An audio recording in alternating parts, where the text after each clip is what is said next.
Next है हमारा application of phase rule. हमें फेज़ रूल पढ़ने की ज़रूरत क्या पड़ती है? फेज़ रूल पढ़ने की या फिर कह सकते हैं फेज़ रूल को स्टडी करने की एक मतलब ज़रूरत जो थी वो नीड क्या थी? जैसे हम घरों में सेफ्टी प्लग्स यूज़ करते हैं। सेफ्टी प्लग्स आप जैसे जो हमें स्विचेस वगैरह यूज़ करते हैं, तो आप सबको पता है जब हम स्विचेस घरों में बटन दबाते हैं तो उसमें एक प्रेशर अप्लाई होता है, और प्रेशर के अलावा साथ साथ उसमें जब वो इलेक्ट्रॉन सप्लाई करते हैं तो वो हीट प्रोड्यूस करते हैं, जो उसको हम जूल हीटिंग लॉ भी बोलते हैं। आप लोगों ने फिजिक्स में पढ़ा होगा ये सारी चीज़ें, 10th क्लास की साइंस में ये सारी चीज़ें आ जाती हैं। तो आप लोगों ने जब वहाँ पर सेफ्टी प्लग्स के बारे में जो अगर हम स्टडी करें तो सेफ्टी प्लग्स कितना टेम्परेचर मेंटेन करके रख सकते हैं, मतलब कितना टेम्परेचर हम उसको प्रोवाइड कर सकते हैं। जो हमने मटेरियल से बना दिया सेफ्टी प्लग, वो सेफ्टी प्लग कितना टेम्परेचर को मतलब कह सकते हैं टॉलरेट करता है ताकि वो मेल्ट ना हो, या फिर उसके ऊपर कितना प्रेशर लगाया जा सकता है जिससे वो इतने प्रेशर पर और इतने टेम्परेचर को खुद को मेंटेन करके रख सके। वो सारी चीज़ें हमें फेज़ रूल के अकॉर्डिंग स्टडी की जाती हैं। फेज़ रूल के अकॉर्डिंग हम उसको क्या करते हैं, वो जो मटेरियल है उसके ऊपर प्रेशर और टेम्परेचर लगा कर देखते हैं कि कितने टेम्परेचर या कितने प्रेशर पर वो मेल्ट हो सकता है, और वो कंडीशन स्टडी करके बाद हम उस मटेरियल को किसी और चीज़ में कन्वर्ट करते हैं। ऐसे ही सोल्डरिंग जो वायर्स होती हैं, जैसे आपने देखा होगा दो मेटल्स को हम ज्वाइन करते हैं। जब दो मेटल्स को ज्वाइन किया जाता है तो दो मेटल्स को ज्वाइन करते वक्त, जैसे अपने लोहे की तार को आप लोगों ने देखा हो घर बनाते वक्त क्या करते हैं, सरिये वगैरह जो होते हैं उनको क्या करते हैं, ज्वाइन किया जाता है। जब उनको ज्वाइन करना पड़ता है तो उनको ज्वाइन करते वक्त वो क्या करते हैं, एक हीट भी करते हैं और एक साथ में एक उसमें मेटल का साथ में जोड़ लगाते हैं। आपने देखा होगा जो ज्वेलरी बनती है उनमें भी कहीं ना कहीं जोड़ लगाया जाता है। उसका रीज़न क्या होता है, अगर हम कोई और मेटल ले लें और वो मेटल जो है, एक तो जो दूसरे जिन दोनों को हमने ज्वाइन करना है, मान लो आपकी एक मेटल ये है और एक मेटल ये है, इन दोनों को हमें ज्वाइन करना है। इन दोनों को ज्वाइन करने के लिए बीच में जो हम मेटल यूज़ कर रहे हैं वो एक तो इन दोनों के साथ रिएक्ट नहीं करनी चाहिए। दूसरी कंडीशन क्या होनी चाहिए, वो मेटल जब इन दोनों के साथ जुड़ जाती है तो इन दोनों इस मेटल को जब ज्वाइन करेंगे तो हम दोनों को मेल्ट करने की कंडीशन भी करेंगे। आपने देखा होगा जब भी मेटल्स को ज्वाइन किया जाता है तो उसको मेल्ट किया जाता है। वो मेल्ट होकर आपस में कोई और फेज़ में चले जाना है, वेपर्स ना बना दे। दूसरा, उसको टेम्परेचर कितना है, और टेम्परेचर होने के बाद इतना टेम्परेचर भी नहीं होना चाहिए कि वो पूरी की पूरी रोड जो हमने पूरा का पूरा मटेरियल लिया है उसको मेल्ट कर दे।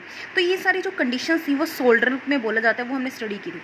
इसके अलावा एक फार्मास्यूटिकल जो इंडस्ट्रीज़ होती हैं, डिहाइड्रेशन जो फूड होते हैं, कुकिंग जो फूड होता है, जैसे आप प्रेशर कुकर यूज़ करते हो, प्रेशर कुकर में प्रेशर इतना होना चाहिए कि वो खाना पक जाए और टेम्परेचर होना चाहिए। ऐसा नहीं होगा कि भी जो आपने खाना डाला है वो जल ही जाए, वो हमारी गलती।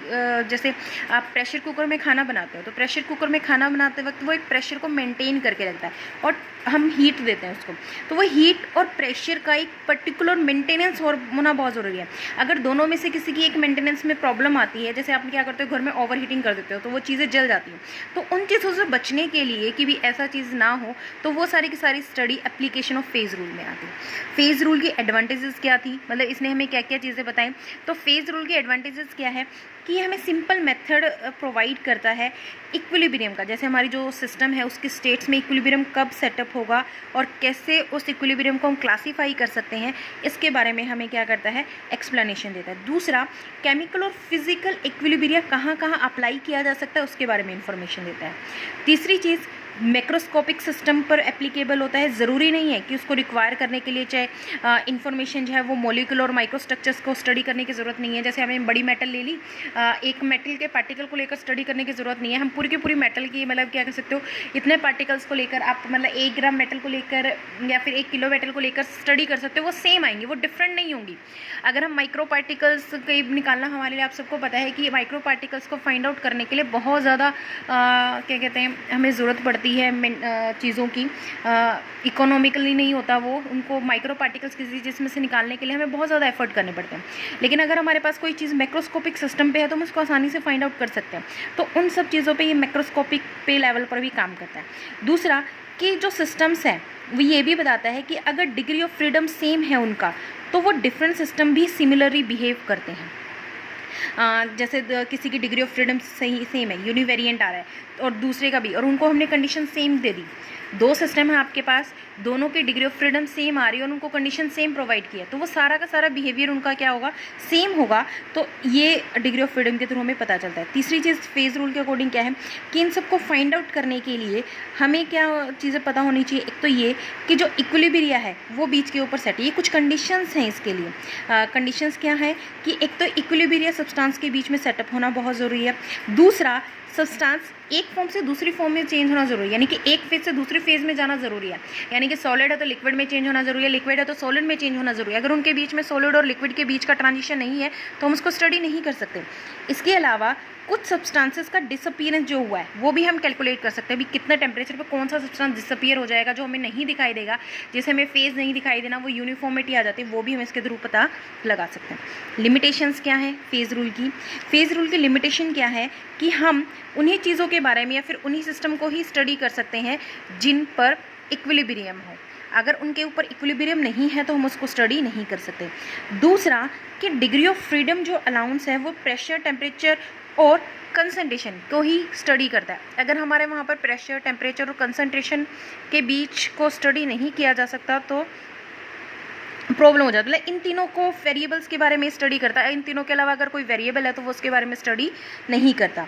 एक और चीज़ क्या है कि अगर हमने क्या किया, टेम्परेचर और प्रेशर की सेम कंडीशन दी, फेजेस अगर उसके सिस्टम के सेम है और हर फेज सेम होने के बाद सिस्टम के उनको हमने टेम्परेचर और प्रेशर की सेम कंडीशन अप्लाई कर दी तो वो सभी सिस्टम पे इक्वली अप्लाई होगी, चेंज नहीं होंगी।